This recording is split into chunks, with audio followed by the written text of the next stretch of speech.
قیمت نہیں ہوگی جو اسلام آباد کے اندر جو ہے وہ بلیو ایریا کے اندر قیمت ہے ایک پلاٹ کی، ظاہر ہے جو وہاں قیمت ہے وہ یہاں نہیں۔ مجھے کل ایک شخص بتا رہا تھا کہ وہاں ایک 4 مرلے کا پلاٹ 4 کروڑ روپے کا بکا ہے، تو یہاں مربوں کی وہ قیمت نہیں جہاں ایک 4 مرلے کے پلاٹ کی قیمت ہے۔ اور سب سے زیادہ حرم کی زمین جو ہے وہ اس وقت دنیا پر مہنگی ترین جو حرم الہی کے قریب زمین ہے، مسجد نبوی کے قریب اور مسجد حرام کے قریب، وہ ایک ایک انچ کے حساب سے کتنی مہنگی ہے۔ یہاں کا مربع اور یہاں کا 1 انچ قیمت اس کی بھی زیادہ، لیکن جنت کی کتنی مہنگی زمین ہے۔ ساری دنیا اور دنیا کے اندر جو کچھ ہے سب کو تول کے رکھ دیا جائے اور سب کو بیچ دیا جائے، اور جنت کے اندر ایک عصا رکھنے کی جو جگہ ہے اس کی قیمت پھر بھی زیادہ ہو۔ اب یہ ہے جنت کی پراپرٹی کی قیمت اس دنیا کی پراپرٹی کے مقابلے میں۔ تمہاری فیکٹریاں، تمہاری کوٹھیاں، تمہاری کاریں، تمہارے بنگلے سارے بیچ دیے جائیں تو پھر بھی ایک جو عصا رکھنے کی جگہ ہے وہ تم نہ خرید سکو، اس کی قیمت پھر بھی زیادہ ہے، وہ اس سے بہتر ہے، یعنی مقابل کی نہیں ہے۔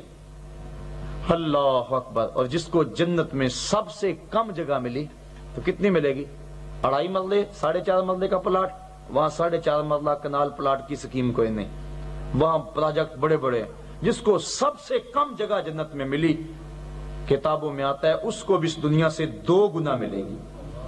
جو سب سے آخر گیا جنت میں اس کو اس دنیا سے 2 زمین ملے گی، اور وہاں کی زمین اتنی ہے کہ اگر ڈنڈا رکھنے کی جگہ مل جائے ساری دنیا سے بہتر، اور جس کو دنیا سے 2 گنا مل گئی، بتاؤ اس کی عظمتوں کو کون چھو سکتا ہے؟ تو جنتی جہنمی برابر ہو سکتے ہیں آپس میں؟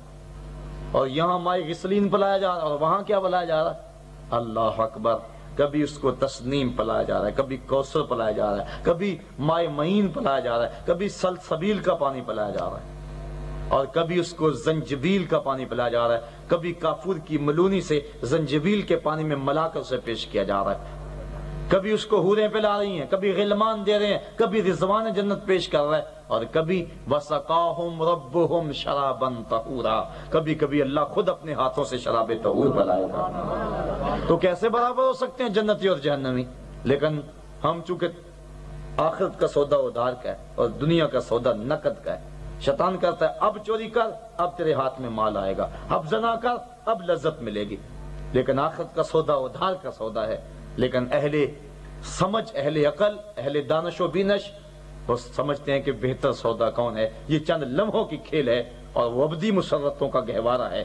اس لیے اصحاب الجنت هم الفائزون، اور اصحاب الجنت هم الفائزون، اور جو جنت والے ہیں وہی کامیاب ہیں۔ آؤ جنت والے بنیں، اور جنت والے کیسے بنیں گے؟ اس کے رسول کی اتباع کر کے بنیں گے۔ آخرت کا سودا خرید لیں، اس دنیا پر تھوڑے سے پیسے لگانے پڑیں گے، تھوڑا سا وقت دینا پڑے گا، لیکن بڑا کچھ آئے گا۔ ایک نماز کے بدلے کتنے محل ہیں، ایک روزے کے بدلے کتنی نعمتیں ہیں، ایک زکوٰۃ کے بدلے کتنا کچھ رکھا گیا ہے، ایک حج کے بدلے کتنا کچھ عطا کیا جائے گا۔ تو یہاں زندگی کا ایک ایک لمحہ آخرت خریدنے میں گزار دو۔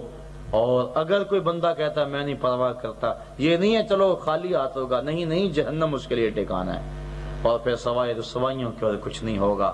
آج آپ کو یہی پیغام آپ تک دینے آیا ہوں۔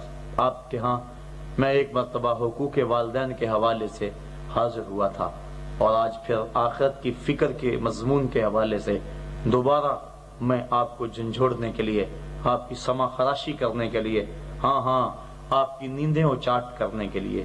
اس کے لہجے میں یوں تو برف تھی، لیکن جو چھو کے دیکھا تو ہاتھ جل گئے۔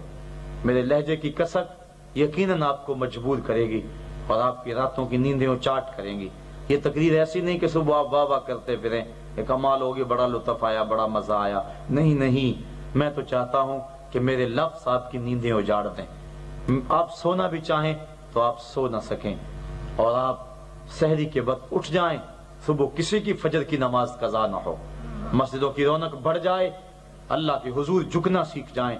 اور جو آدمی نماز چھوڑتا ہے، حدیث میں آتا ہے نماز چھوڑنے والے نے گویا دین کو گرا دیا۔ نماز دین کا ستون ہے، اور حضور نے اس نماز کو آنکھوں کی ٹھنڈک قرار دیا۔ جعلت قرۃ عینی فی الصلاۃ، نماز میں میری آنکھوں کی ٹھنڈک رکھی گئی۔ ٹھنڈ پچاؤ حضور کے جسم کو، حضور کی آنکھوں کو تسکین پہنچاؤ، پنجگانہ نماز پڑھو، اور اگر نماز چھوڑی، ایک نماز چھوڑی تو ایک حقبہ جہنم میں رہنا پڑے گا، اور ایک حقبہ 70 سال کا ہوتا ہے۔ اندازہ کریں، ایک روایت میں آتا ہے تارک الجماعت ملعون، جو نماز تو پڑھتا ہے جماعت سے نہیں پڑھتا وہ لعنتی ہے۔ ایک روایت میں آتا ہے 7 آدمیوں کے منہ قبلے سے پھیر دیے جائیں گے قبروں میں، تو اس میں 7واں شخص وہ بیان کیا گیا جو جماعت چھوڑتا ہے، نماز تو پڑھتا ہے جماعت چھوڑتا ہے۔ ہاں اللہ کی میں جاؤ جا کے قبریں ٹٹول کے دیکھ دو، فَإِن لَمْ تَجِدُوا مَا قُلْتُ فَهُوَ كَاذِبٌ، اس قسم کے لفظ ہیں کہ جاؤ جا کے قبریں ٹٹول کے اور کھیڑ کے دیکھ لو جو میں نے کہا ہے، اگر ایسا نہ پاؤ تو پھر آ کے کہہ دینا کہ جھوٹ کہا گیا ہے۔ 7 آدمیوں کے چہرے قبلے سے پھیرے جاتے ہیں، ان میں ایک بے نماز بھی ہے، وہ جو تارک الجماعت ہے اور جو نماز ہی نہیں پڑھتا، کیا حال ہوگا اس کا؟ تو اللہ قیامت کے دن حکم دے گا کرو مجھے سجدہ، کہہ دو جلال میں ہوگا، سارے سجدے میں گر جائیں گے۔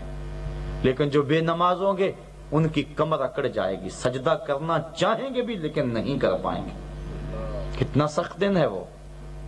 اور حدیث میں آتا ہے، حدیث پاک میں، کہ جو بے نماز ہوگا قیامت کے دن، جس صف میں دشمنان خدا فرعون، نمرود، حامان اور قارون کھڑے ہوں گے، اس صف میں بے نماز کو کھڑا کر دیا جائے گا۔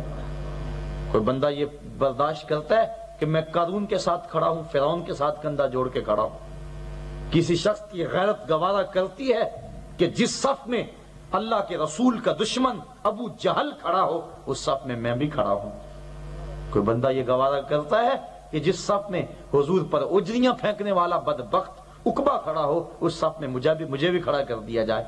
جس صف میں حضور کی توہین کرنے والا راجپال کھڑا ہو اس صف میں مجھے بھی کھڑا کر دیا جائے؟ تو کوئی گوارا نہیں کرتا تو پھر کیوں نماز چھوڑے؟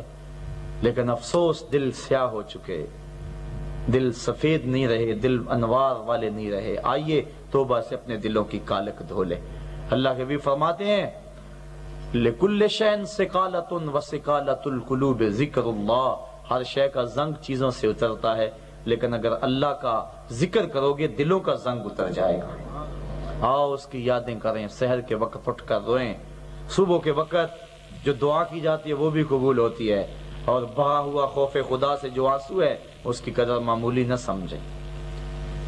دامات اللہ سی تطفئ علی غضب ربی، گناہگار کی آنکھ کا پانی خدا کے غصے کی آگ کو ٹھنڈا کر دیتا۔ میرا جی تو چاہ رہا ہے کہ گفتگو لمبی کروں، لیکن میں یہ اس سے زیادہ چاہ رہا ہوں کہ آپ جلدی جا کے سو جائیں اور فجر کی نماز باجماعت اٹھ کے پڑھیں۔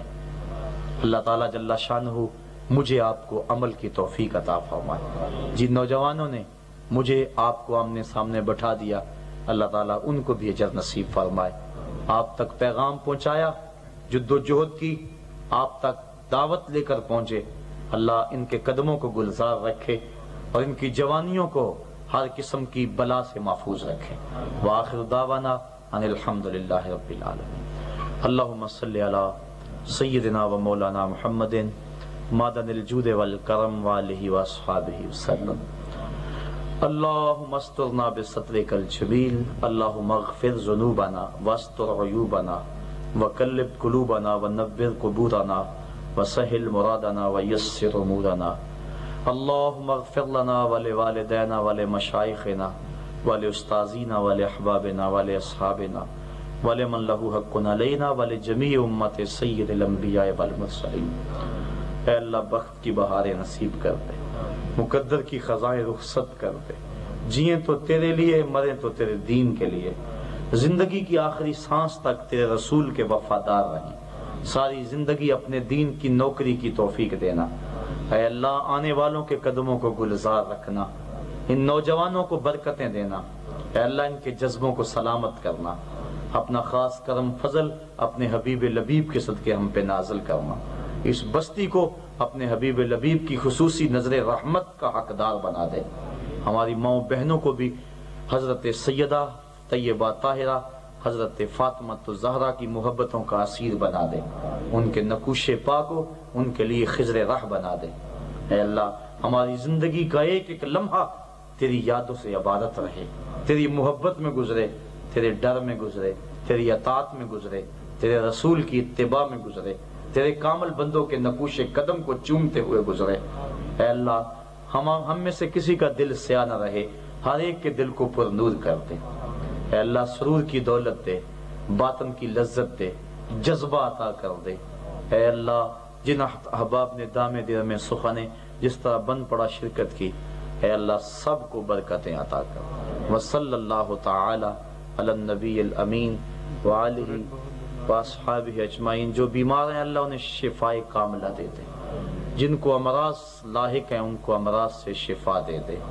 اے اللہ جو ہمیں دل کی مرضیں، حسد، بغض، کینہ، جھوٹ، تکبر، کتنی کچھ بیماریاں ہیں جو ہمارے دلوں کو کھائے جا رہی ہیں، اے اللہ ان بیماریوں سے محفوظ کر دے۔ پوری دنیا کے مسلمانوں کو وقار دے دے۔ کشمیر، فلسطین، عراق اور افغانستان کے مقہور و مجبور مسلمانوں کی مدد کر۔ اے اللہ مسلمانوں کے دشمنوں کو غارت کر دے۔ امریکہ کا تکبر افلاک سے بھی اوپر اڑا جا رہا ہے، اے اللہ اس ظالم کو برباد کر دے۔ موسیٰ کے فرعون کو دریائے نیل کی لہروں میں ڈبونے والے خدا اس ظالم بش کو غرق کر دے۔ مسلمانوں کو عظمت رفتہ عطا کر دے۔ تجھ سے فریاد ہے گنبد خضرا والے، کعبے والوں کو ستاتے ہیں کلیسا والے۔ اے اللہ امت مسلمہ کے وقار کو بحال فرما، مسلمانوں کو باہم جڑ جانے کی توفیق دے دے، باہم جڑ جانے کی توفیق دے دے۔ بٹکے ہوئے آہو کو پھر سوئے حرم لے چل، اس شہر کے خوگر کو پھر وسعت صحرا دے۔ میں بلبل نالا ہوں اس اجڑے گلستان کا، تاثیر کا سائل ہوں، تاثیر کا سائل ہوں، محتاج کو داتا دے۔ وصلی اللہ تعالی علی النبی الامین وآلہ وصحبہ اجمعین۔ ایک اعلان آپ اگر سماعت کر لیں، میں 2 مرتبہ آپ تک پہنچا ہوں اور احباب جانتے ہیں کتنی مصروفیات سے وقت نکال کر آپ تک حاضر ہوا ہوں، تو ایک تقاضا میرا بھی ہے کہ آپ ایک مرتبہ سارے میرے پاس تشریف لائیں۔ میری آنکھیں آپ کے لیے فرش راہ ہوں گی۔ انشاءاللہ 8 اکتوبر کو ہمارا مرکزی سالانہ اجتماع وہاں گجرانوالہ میں ہو رہا ہے۔ ساتھ ہی یہاں میں عرض کروں گا اپنے ادارت المصطفیٰ کے ساتھیوں سے کہ انتظام کریں ساتھیوں کے لیے، تو 12 بجے دن سے لے کر رات 12:30 بجے تک پروگرام جاری رہے گا۔ ٹھیک 12:30 بجے دعا ہوگی، آخری نشست عشاء کے بعد ہوگی، عشاء سے لے کر رات 12:30 بجے دعا ہوگی۔ اس نشست میں اگر آپ شامل ہو جائیں تو میری آنکھیں آپ سب کے لیے فرش راہ ہوں گی۔ وآخر دعوانا منگتوں پہ وہ کرم کیے سرکار نے، منگتوں پہ وہ کرم کیے لجپال نے، دیکھنے والوں کو حیرانی ہو گئی، بن دیکھے دنیا دیوان، جس پہ ایک نظر پڑ گئی محبوب کی، جس پہ ایک نظر پڑ گئی محبوب کی، وہ تو روپ نگر کی رانی ہو گئی۔